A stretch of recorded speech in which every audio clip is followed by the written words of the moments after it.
Tuition, నిద్రపోవటం, class టైంలో కారిడార్లో తిరగడం, attendance, స్నేహితులతో గొడవ ఆడటం, స్కూల్ ట్రిప్స్, హోంవర్క్ చేయకపోతే తినడం మర్చిపోయావా, మరి హోంవర్క్ ఎందుకు మర్చిపోయావు అని టీచర్ ఎక్కడ అడుగుతారేమో అన్న భయం, ఎగ్జామ్స్లో ఫ్రెండ్కి సాయం చేస్తూ దొరికిపోవటం, ఖాళీ దొరికితే పాటలు పాడటం, టీచర్ బయటకు వెళ్ళగానే అల్లరి మొదలుపెట్టేయడం, మళ్ళీ ఎక్కడ చూస్తారేమో అన్న భయంతో ఉండడం, సాటర్డే వస్తే వైట్ యూనిఫామ్, ఇలా చెప్పుకోవాలే కానీ ఇంకా చాలా జ్ఞాపకాలు. లైఫ్లో మనకి చాలా మిత్రులు ఏర్పడతారు, కానీ స్కూల్ ఫ్రెండ్స్ని మాత్రం ఎన్నడూ మరవలేం.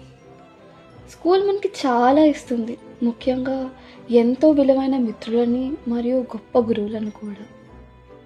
నేటి మన ప్రచారం ఇంతటితో సమాప్తం.